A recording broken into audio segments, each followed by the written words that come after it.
Patriot पढ़ने वाले हैं। द पैट्रियट है, 9th 10th दोनों में आएगी आपके, आईसीएससी की है, पोयम है। टोटल 6 स्टैंजा है इसमें, ठीक है। रॉबर्ट ब्राउनिंग ने लिखी है, जो कि इटली में बॉर्न हुए थे। इटली में बॉर्न हुए थे, इटली में इन्होंने कुछ काम किया, फिर ये लंदन चले गए। तो ये जो पोयम है वो मोनोलॉग है। मोनोलॉग का मतलब होता है कोई एक तरफा बात करने वाली चीज। डायलॉग होता है जिसमें दो लोग बातें करें, ये एक मोनोलॉग है। मोनोलॉग यानी किसी एक तरफ से बात की गई है। तो इसकी जो पूरी स्टोरी है वो एक तरफा है, यानी एक सोच को दर्शाती हुई है कि एक इंसान अपने लिए क्या सोचता है और समाज को देख के क्या सोचता है, इसके ऊपर है वो स्टोरी। असल में इसमें टोटल 6 स्टैंजाज हैं, जिसमें से जो 2 स्टैंजा है वो पोएट जो है उसके 1 साल की पहले के वक्त को बताते हैं। जो थर्ड स्टैंजा है वो वक्त बताता है क्या से क्या हो गया, क्यों हो गया। फोर्थ, फिफ्थ एंड सिक्स जो स्टैंजा है वो ये बताते हैं कि अब करंट डे में क्या हो रहा है। इस हिसाब की पोयम है हमारी। असल में इसमें जो दिखाया गया है वो जो पब्लिक, जो जनता की फिकलनेस को दिखाया गया है, तुरंत से बदलते हुए बदलाव को। आज वो आपको सिर पे उठाए है तो कल आपको वो पत्थर मारेगी, इस हिसाब का नेचर है। और असल में इसमें जो हीरो की तरह दर्शाया गया है, पोइट ने एक इंसान को या अपने आप को ही हीरो की तरह दर्शाया है, तो वो भी पता नहीं वो कंप्लीटली हीरो है क्योंकि किया नहीं। कि मैंने कहा ना ये मोनोलॉग है, यानी एक तरफा बात हो रही है। हीरो मानता है कि मैं हीरो हूँ, जनता क्या जानती है उसके बारे में ये उसने जिक्र नहीं करा है। और असल में इसमें काफी और भी चीजें देखने को मिलती हैं, जैसे कि अंत तक हमें जो हमारा मेन कैरेक्टर है उस पर दया आने लगना। तो ये पूरी बातें क्लियरली लिखी नहीं है। इसमें पोइट ने अपने आप को सही बताया और कहता है कि भले ही दुनिया में उसकी क्या बोलते कीमत ना हो, लेकिन उसकी इज्जत ऊपर वाला भगवान करेगा। जो उसने अच्छे काम करे हैं वो भगवान भगवान उसको उसकी कीमत देगा। एक तो पहले तो ये मतलब समझ लो, जो पोएम का मतलब था पेट्रियोट। यहाँ पे पेट्रियोट नेशनलिस्ट एग्जैक्ट वाला वो चीज नहीं है। यहाँ पे नेशनलिस्ट की तरह यूज नहीं किया गया है। यहाँ पे एक तरह से उसकी तरह यूज किया गया है कि कंट्री वाले लोग उससे प्यार करते हैं। जिस इंसान से कंट्री वाले लोग प्यार करते हैं तो उसके लिए भी शब्द पेट्रियोट यूज किया जाता है। कंट्री वाले तभी प्यार करते हैं आप कंट्री के लिए कुछ अच्छा करें। ठीक है, स्टैंजा 1 से शुरू करते हैं। पहली लाइन लिखिए, it was roses roses all the way, यानी गुलाब के फूल पूरी सड़क पर बिखरे थे। यानी जो हमारा पोइट है, हीरो है, जो उसका वेलकम हो रहा है शहर में। ठीक है, तो पूरी सड़क पे रोजेस ही रोजेस पड़े थे। अब साथ में सिंबोलिज्म भी समझते चलते हैं। रोजेस का मतलब होता है लव, वो वार्मथ एंड अफेक्शन, वो रोजेस का डिपिक्शन होता है। फिर अगली लाइन है, यानी पूरी रोड पे क्या बोलते हैं, रोजेस की पंखुड़ियां बिखरी थी। With marital mixed in my path like mad, ये हीरो बोल रहा है। पूरी सड़क पे रोजेस थे, उसमें मिरिटल के जो फूल होते हैं व्हाइट कलर के होते हैं, क्रिश्चियन मैरिजेस में उनका बुके यूज किया जाता है। वो भी गुलाब के साथ मिक्स पड़े थे पूरी पूरी रोड पर। पागलों की तरह लोगों ने डाल के रखे थे, इतने भयंकर। मिरिटल का जो सिंबोलिज्म है वो ये है, जो मिरिटल से वो रिस्पेक्ट, प्योरिटी और इनोसेंस शो करते हैं। अगली लाइन है, द हाउस रूफ्स, यानी जो घरों की छतें थी, सीम्ड टू हीव एंड स्वे, यानी कि वो इतने ज्यादा लोगों से भरी थी, सब लोग उसके दर्शन करना चाहते थे उस हीरो के। इतनी ज्यादा भरी थी कि वो ऐसे ऐसे जो छतें थी वो हीव यानी खिंच रही थी नीचे की ओर, ऊपर जा रही थी। स्वे, हीव का मतलब होता है पुल और स्वे का मतलब होता है स्विंग और शेकिंग। पूरी छतें हिल गई थी लोगों की वजह से। सब लोग छतों पे आ गए थे उस हीरो के दर्शन के लिए। ऐसा था 1 साल पहले का वक्त असल में। ये पुराना वक्त चल रहा है जब पोएट का गुड टाइम चल रहा है। The church spires, church spires यानी जो चर्च के पिलर्स थे, बड़े बड़े पिलर्स होते हैं, उन पे लगा होता है झंडा। Spires flame such flags they had, यानी जो वहां के तो झंडा था वो फड़फड़ा रहा था। फ्लेम यानी ऐसे ऐसे बिल्कुल आग की तरह। बिल्कुल नए नए क्या बोलते हैं फ्लैग्स लगाए थे चर्च के स्पायर्स पे भी। Year ago on this very day, यानी 1 साल पहले ये हो रहा था जब वो आया था इस शहर में। अब इस पोएम में ये नहीं बताया उसने क्या अच्छा काम करा कि उसे हीरो की उपाधि दी गई। क्या इतना अच्छा काम करा कि लोग उसे भगवान की तरफ पूछ रहे हैं। तो इस पोएम में एक बहुत बड़ा इंपॉर्टेंट पॉइंट है, इसमें पोएम में एम्बिग्यूटी बहुत है। इसका मतलब है मल्टीपल इंटरप्रिटेशंस निकाले जा सकते हैं और क्लियरली पोइट ने कुछ भी डिस्क्राइब नहीं करा। तो पहला जो था हमारा स्टैंजा वो 1 साल पहले का वक्त था, जो पोइट बता रहा है कि उसके स्वागत की तैयारियां कैसे की। लोग पागल थे उससे कि इतने फूल बरसाए जा रहे थे। तो सेकंड लाइन, सेकंड स्टैंजा से शुरू करते, the air broke into a mist with bells, यानी जो हवा थी वो सैचुरेटेड हो गई थी घंटियों की आवाजों से। जो कि उसके वेलकम करने के लिए बजाई जानी थी। ये लाइन बहुत सही है, सैचुरेटेड यूज करना वर्ड का। The old wall rocked with the crowd and prize, जो पुरानी दीवारें थी पत्थरों की बनी हुई, वो हिलने लगी। तो जो लोग उसके लिए नारे लगा रहे थे इसकी वजह से, जो क्राउड था वहां पे उसके लिए नारे लग रहे थे, तेज लोग इतना प्यार करते थे कि पूरी दीवारें हिल उठती थी जब वो नारे लगाते थे। Had I said good hope mayor noise repels but give me your sun from yonder sky. Patriot कहता है फिर, अगर मैं उनसे कहता गुड होप्स यानी मेरे प्यारे दोस्तों, ये जो तुम्हारी ये जो जिबलियस शाउटिंग है, यानी जो ये ऐसी चमकदार सी जो शाउटिंग है आउटर वाली, सिर्फ दिखावे वाली, इससे मैं सेटिस्फाइड नहीं हूँ, इससे खुश नहीं हूँ कि तुम मेरे लिए नारे लगाओ। मैं चाहता हूँ कि तुम मुझे सूरज ला के दे दो अपने यॉन्डर इतने विशाल स्काई से, जो कि ऑलमोस्ट इम्पॉसिबल टास्क है। लेकिन उसके लिए भी वो लोग आंसर देते हैं। They had answered and forward what else, यानी उसमें आंसर देते हैं, आप बताइए आप इसके बाद क्या करें। यानी उन्होंने सूरज ला के भी दे दिया उसे। एक तरह का समझाने के लिए सूरज ला के नहीं दे दिया ना, एक इम्पॉसिबल काम भी कर दिखाने को तैयार थे वो उनके लिए उस वक्त। ये बहुत इंपॉर्टेंट सेंस है, इसमें बहुत सारे कंपैरिजन है जो कि बहुत इंपॉर्टेंट है। चलो शुरू करते हैं। Alack it was I who lived at the sun, यानी अफसोस वो मैं था जो सूरज की ओर जिसने छलांग लगाई। ठीक है, अब यहाँ पे एक बहुत बड़ा इसके पीछे ग्रीक मिथोलॉजी से कनेक्शन है। अब इससे समझते हैं, जो आइकैरस था सन ऑफ डीडेलस, लिखने ना आइकैरस सन ऑफ डीडेलस। ठीक है, ये ग्रीक मिथोलॉजी के बहुत बड़े कारपेंटर टाइप लोग थे, इन्हें जेल में रखा गया था। ओके, तो जो डीडेलस जो पापा थे आइकैरस के, उन दोनों ने मिलकर सोचा कि जेल से भागा जाए कुछ ना कुछ करके। जो जेल थी वो समुद्र के बीच में थी, तो उन्होंने सोचा भागा जाए। तो बहुत बड़े कारपेंटर थे, तो उन्होंने कुछ वैक्स और पंख लेकर पंख बनाए। जो वैक्स के थे वो, मतलब स्ट्रक्चर वैक्स का था, उसमें पंख लगे थे उड़ने के लिए। फिर समुद्र था आसपास, भाग सकते नहीं थे, उड़ ही सकते थे। तो जब वो लोग भागने को हुए, जब वो थे, तो डीडेलस ने अपने बेटे से कहा इकरस से कि ना सन की ज्यादा पास उड़ना, यानी सूरज के इतना ज्यादा नजदीक उड़ना, ना पानी के ज्यादा नजदीक उड़ना। पानी के ज्यादा नजदीक उड़ोगे तो पानी में गिर जाओगे, और सूरज के ज्यादा नजदीक उड़ोगे तो वैक्स पिघल जाएगा, मोम पिघल जाएगा, पंख टूट जाएंगे, तो पानी में गिर के मर जाओगे। इकेलस ने उस वक्त तो हाँ हाँ कर दिया, जब लेकिन उड़ा तो वो सब कुछ भूल गया, और वो सन की ओर काफी ज्यादा मतलब अट्रैक्ट होकर खूब ऊपर तक चला गया। पता नहीं उसने मन में क्या सोचा, वो काफी ऊपर तक चला गया, और जो उसके वैक्स था वो पिघल गया, और वो पानी में गिर के उसकी मौत हो गई। इसी हिसाब का यहाँ पे सिंबोलिज्म है। Alack it was I who lived the sun, यानी अफसोस वो मैं था कि मैं इकेरस की तरह ओवर एम्बिशियस हो गया, ज्यादा महत्वाकांक्षी हो गया, और सूरज की ओर मैंने छलांग लगा दी, ताकि उस सूरज को मैं अपने कुछ प्यारे दोस्तों को दे सकूं। To give it to my loving friends to keep, इसका मतलब है सूरज देने का मतलब है उसके एक्शंस की वजह से उसके जो दोस्त थे उनकी डेथ हो गई। कहीं ना कहीं उसने कुछ ऐसी गलती कर दी कि उसके बहुत प्रिय जो जन थे उनकी डेथ हो गई। सूरज देने का मतलब है यानी सूरज के पास जाना, यानी डेथ एक तरह से। उसका लिखा है not man could do have I left under, जो भी इंसान कर सकता है एवरी पॉसिबल थिंग, ठीक है, नथिंग, कुछ भी मैंने ऐसा छोड़ा नहीं जो इंसान ना कर सकता हो, जो कर सकता हो वो मैंने ना किया हो। ठीक है, that I have left under and you see my harvest what I reap. इसका मतलब है अब तुम मेरी कटाई देखो, हार्वेस्ट यानी जो मैंने बोया था, अब देखो मैं उसे ही काट रहा हूँ। व्हाट आई रीप, ठीक है, जो मैंने उगाया था मैं उसे ही पा रहा हूँ।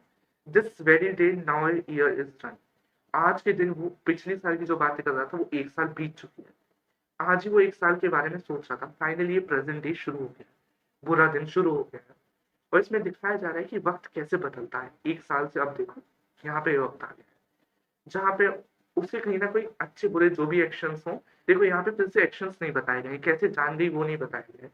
यानी इन्फॉर्मेशन स्टोरी में बहुत कम है, एम्बिग्यूटी बहुत ज्यादा है स्टोरी, सॉरी पोयम के अंदर। तो ओवरऑल कुछ भी इसमें क्लियर नहीं है, और एक ही पॉइंट दिख रहा होगा आपका हीरो का, जो पेट्रियट है, पोएट है, वो सिर्फ अपना पॉइंट रख रहा है कि मैंने सब कुछ अच्छा करा, सब अच्छा करा। तो यानी मोनोलॉग का एक अच्छा खासा एग्जांपल इसमें एक साइड दिख रही है। फोर्थ स्टैंजा भी करंट ईयर का स्टैंजा है, और क्या बुरा वक्त चल रहा है वो है।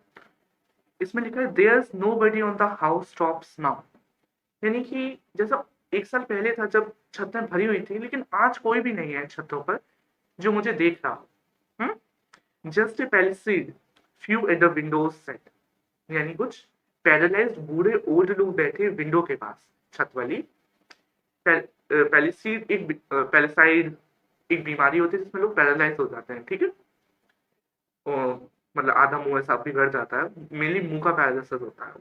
फॉर द आगे लिखा है, for the best of the side is all allow eight.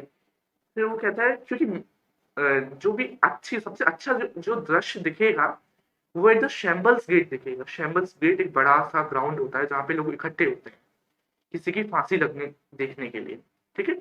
तो उसी ग्राउंड का जो दरवाजा होगा वहां पे लोगों की भीड़ होगी, या उससे भी अच्छा और better yet by the very scaffolds foot. Scaffolds पे फुट या गैलोज एक लकड़ी का बड़ा सा तख्ता होता है जिसपे लोगों को हैंग किया जाता है, यानी उसके बेस के नजदीक के पास लोग खड़े होंगे। आई थ्रो, आई थ्रो यानी मैं सोचता हूँ। तो अब देखो जिसकी इतनी हीरो जैसी इज्जत थी आज उसे फांसी के फंदे तक ले जाया जा रहा है। यहाँ पे भी पोइट ने बताया नहीं ऐसा वक्त कैसे आ गया 1 साल के अंदर एकदम से, उसने ऐसी कौन सी हरकतें करी। यहाँ पे फिर से एम्बिग्यूटी है और बिल्कुल ही वक्त बदला है। इसमें पब्लिक की फिकलनेस देख सकते हो, जो पब्लिक उसे वेलकम कर रही थी आज उसे पकड़ कर क्या बोलते हैं वो फांसी के फंदे तक लेके जा रही है। क्या हुआ ऐसा जो एक वक्त किसी का हीरो था आज वो एक गद्दार की तरह फांसी पर लटकने जा रहा है। ये सोचने वाली बातें हैं। इसमें काफी सारे क्वेश्चंस हैं इस पोएम में जो कि क्लियर नहीं हुए। फिफ्थ जो स्टैंजा है उसमें पोइट अपने आप को और लाचार दिखाता है, पैट्रियट। उसमें कहता है आई गो इन रेन, मैं बारिश में जा रहा हूँ। और जो बारिश हो रही है वो मतलब नीड से ज्यादा है, नीड से ज्यादा है। जितनी चाहिए उससे भी ज्यादा बारिश हो रही है, बहुत तेज बारिश हो रही है। यहाँ पे बारिश होना, बादल का छा जाना एक दुख, एक सैड बैकग्राउंड को दर्शाने के लिए बनाया गया है, ठीक है। A rope cut, I go in rain and more than needs, यानी मैं बारिश में जा रहा हूँ और बारिश उससे भी ज्यादा हो रही है जितनी नीड है। A rope cuts both my रिस्ट्स behind, मेरे हाथ पीछे से बंधे हुए हैं और जो रस्सी जिसमें बांधा हुआ है वो मेरी दोनों हथेलियों को काट रही है, इतनी टाइट बांधी गई है। ये वही लोग हैं जो हाथ में कुछ भी रख देते, जान भी रख देते, आज उसके हाथ बंधे हुए हैं, उसके हाथ से कट रहा है हाथ। ये वही लोग थे जो इसके लिए सूरज भी लेके आ रहे थे, आज इसका क्या हाल कर दिया 1 साल के अंदर। And I think by the feel my forehead bleeds, और मुझे लग रहा है बारिश में पानी के साथ साथ मेरा सिर से भी मेरे खून निकल रहा है, मैं ऐसा फील कर पा रहा हूँ। For the fling whoever has mind stones at me for my ears misdeeds। यानी कि ऐसा इसलिए हो रहा है, सिर से खून इसलिए निकल रहा है कि वो सब लोग मेरे मेरे पे पत्थर मार रहे हैं और जिनके पास भी दिमाग है वही ऐसा लोग कर रहे हैं। नहीं, पोइट बड़ा अजीब सी बातें कर रहा है कि मतलब दिमाग वाले लोग ही ऐसा कर रहे हैं। यानी कि पोइट यानी पेट्रियट में कोई ना कोई गलती जरूर है। Stone set me for my years misted, उस पर पत्थर मारे जा रहे हैं मेरे पूरे साल भर के बुरे कामों की वजह से। या तो यहाँ पे वो लोगों का क्या बोलते हैं सिंपैथी लेना चाहता है अपने आप को बुरा बुरा कह के कि मैंने सब कुछ अच्छा किया, मतलब मैं ही कहीं पे बुरा हूँगा शायद, इस हिसाब से इसका मतलब जैसा इंटरप्रेट कर सके इंसान वैसा लिखा जा सकता है। ये फिफ्थ सिक्स स्टैंजा है, लास्ट स्टैंजा है। और इसमें जो पोएट है वो हाईली ऑप्टिमिस्टिक हो रहा है, यानी काफी ज्यादा भगवान पे विश्वास रखने वाला। पहली लाइन है दस आई एंटर्ड एंड दस आई गो। दो मतलब हो सकते हैं, दस आई एंटर्ड यानी मैं अब मौत के दरवाजे में घुस चुका हूँ, एंड दस आई गो अब मैं तैयार हूँ वो लाइफ आफ्टर डेथ जीने के लिए। और दूसरा मतलब दस I entered in the shambles gate, यानी अब वो फांसी वाले फंदे के दरवाजे की ओर मैं घुस चुका हूँ, एंड दस आई गो अब मैं दुनिया छोड़ के जा रहा हूँ, मुझे लटका दिया गया। इन ट्रम्प्स यानी उनकी जीत में लोगों ने मुझे मरा हुआ जमीन पे गिरा दिया, यानी जब फांसी पे लटका दिया, जब उसकी मौत हो गई तो रस्सी काट के उसे नीचे डाल दिया। Paid by the world what dose दो ओ मी, यानी दुनिया ने मुझे भर दिया है, मतलब दुनिया ने मुझे उतना रिवॉर्ड दे दिया है जितना मैंने करा। मी यहाँ पे क्वेश्चन मार्क लगा है, क्या ये बात सच है? मतलब पोइट भी कह रहा है मुझे मिसडीड का उन्होंने पत्थर से हर तरीके से फांसी पे लटका के पूरा दे दिया है, ठीक है। गॉड माइट क्वेश्चन, क्वेश्चन पूछेंगे भगवान, क्या तुम्हें सब कुछ मिल गया उस दुनिया से? नाउ इंस्टेड, उसकी ये सब कुछ छोड़कर मैं अब खुश हूँ कि यहाँ जो चीज मुझे वर्ल्ड रीपे नहीं कर पाया, वापस नहीं मिल पाई, वो मैं भगवान के पास जा रहा हूँ, भगवान ये मुझे रीपे करेंगे चीजें, मुझे भगवान रिवॉर्ड करेंगे। और अब मैं सुरक्षित फील करता हूँ भगवान की मौजूदगी में। अब मैं मर चुका हूँ, मैं भगवान के पास पहुँच गया हूँ। यहाँ पे हाईली ऑप्टिमिस्टिक बिहेवियर दिखता है जो पोएट है उसका। देखो इसमें कभी अभी भी तक बताया नहीं गया है, देखो अंत तक देखो उसकी दीन जैसी हालत दिखाई गई है बेचारे पेट्रियट की, कि बेचारा कितना अच्छा था, उसे लटका दिया गया लोगों ने। लेकिन ये मोनोलॉग है, इसका मतलब सिर्फ पोएट अपनी आंखों पर सोच को बता रहा है, यानी वन साइडेड सोच है, सिर्फ अपने आइडियाज को एक्सप्रेस कर रहा है। और उसे इसमें भगवान पे काफी ज्यादा भरोसा भी है। असल में वो सोचता है कि क्या बोलते हैं, जो भी मेरे बुरे काम थे उसकी जो सजा थी, जो भी थोड़े मोड़े बुरे काम रहेंगे, इंसान परफेक्ट नहीं होता, वो धरती पे उसे मिल गई है। अब तो उसे जो स्वर्ग स्वर्ग ही मिलेगा डेथ के बाद। तो यही कहता है, अब मैं सेफ फील करता हूँ भगवान के गोद में या भगवान के पास। तो पोएम की थीम्स को डिस्कस कर लेते हैं, जो कि मेनली क्वेश्चन आंसर्स लिखने में मदद कराते हैं। थ्योरी ज्यादा काम नहीं आती, मेनली जो थीम्स होते हैं उन्हें अच्छे से पढ़ना चाहिए। तो बेसिकली 3 थीम्स है इसके। फर्स्ट है पब्लिक फिकलनेस, यानी कि जो पब्लिक आज तुम्हें सिर पे बिठा रही है, तुम्हारी बहुत तारीफ कर रही है, कल को वो तुम्हें गाली भी दे सकते हैं, ये याद रखने वाली चीज है। पब्लिक जनता कभी भी बदल सकती है, जनता एक बहुत बड़ा ग्रुप है जिसकी सोच कभी भी बदली जा सकती है। तो यही दिखाने की कोशिश की है, जैसे पिछले मतलब पहले साल में, 1 साल पहले जैसे पेट्रियट की इज्जत इतना कर रहे थे, भगवान की तरह पूछे थे, और आज देखो उसे फांसी के फंदे पे लटका दिया। तो वही पब्लिक थी जो क्या बोलते हैं गुलाब फेंक रही थी, मिरिटल फेंक रही थी, और आज पत्थर फेंक रही है। ठीक है, तो एक अच्छा एग्जाम्पल है इस वाली थीम को समझाने के लिए।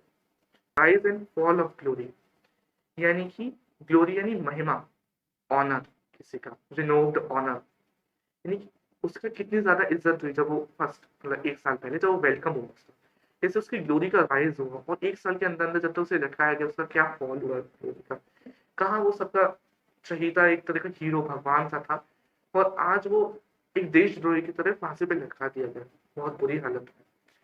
तीसरा है faith in God and be optimistic, भगवान पे भरोसा रखो और हमेशा भगवान से प्यार करते रहो, मतलब भगवान पे हमेशा भरोसा रखो कि भगवान तुम्हें तुम्हारे साथ अन्याय नहीं होने देगा, भले ही दुनिया तुम्हारे साथ अन्याय करे।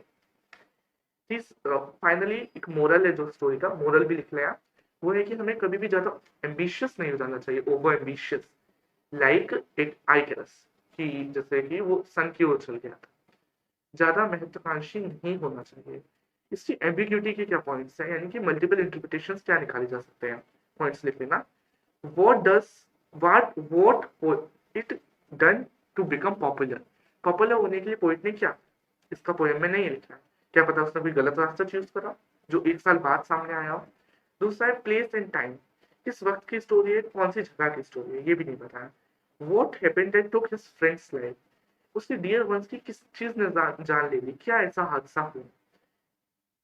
और जो पेट्रियट था वो सच में सजा का हकदारी था, यानी हकदारी मतलब उसे मिलनी चाहिए थी, या वो सच में इनोसेंट था, ये भी हम क्लियरली नहीं बता सकते क्योंकि एक मोनोलॉग है। आयरनी भयंकर है, पैराग्राफ फर्स्ट उठा लो लास्ट उठा लो, पहले में है रोजेस पूरे रास्ते में बिखरे हुए थे, और अंत तक उसके ऊपर पत्थर मारे जा रहे थे, पहले क्या बोलते फूलों की बरसात हो रही थी, अब पत्थर मारे जा रहे थे उसे अंत तक आते आते। जहां पर क्या बोलते हैं शुरुआत के पैराग्राफ में चर्चेस, यानी काफी होली अच्छी पॉजिटिव वाइब वाली बिल्डिंग का डिस्कशन है, वहीं पे अंत में क्या बोलते हैं जेल और स्कैफोल्ड्स फुट का है, गेलोस का, जहाँ पे लोगों को लटकाया जाता है, काफी नेगेटिव जगह का। ठीक है, फिर पहले में क्या बोलते हैं घंटियां बज रही हैं, ठीक है, बहुत अच्छा माहौल है, और दूसरे वाले में बारिश की आवाज आ रही है, लोगों के चीखने चिल्लाने की आवाज आ रही है उसे गाली देने की। ठीक है, ये दूसरी आयरनी है। कहा पहले वो लोग एक इम्पॉसिबल काम को करने के लिए तैयार थे, सूरज तोड़ के ला रहे थे कोई के लिए, और आज उसे फांसी के फंदे पे चढ़ा के मार रहे हैं, एक बात उनकी सुनने को तैयार नहीं है। ठीक है, ये सारे बहुत इंपॉर्टेंट पॉइंट्स हैं। कहाँ उसकी कितनी इज्जत हो रही थी, आज उसके हाथ बांधे हुए कट रहे हैं, उसके हाथ इतना बुरा तक हो रहा है उसके साथ। तो काफी चीजें जो समझ नहीं आती है इसमें, वो यही है कि ये मोनोलॉग है, और मोनोलॉग ज्यादातर चीजें वो होती है जो कि एक थॉट को दिखाते हैं, एक साइड की चीजों को। तो जितना समझ आ रहा है उतना ही समझें, ज्यादा अगेंस्ट में लिखेंगे जो पेट्रियट के वो भी गलत हो जाएगा। तो जितना दोनों ऐसे न्यूट्रल, नेगेटिव भी उतना ही बोले और पॉजिटिव भी उतना ही बोले। ठीक, और इसके नोट्स आपको वेबसाइट पर मिल ही जाएंगे ज्ञान इनफाइनाइट पर। 3 चैप्टर या 3 पोएम्स के पढ़े हुए हैं, वो शॉर्ट नोट से बहुत इंपॉर्टेंट है क्वेश्चन के लिए, तो उसे चेकआउट जरूर करें। लिंक डिस्क्रिप्शन में मिल ही जाएगी।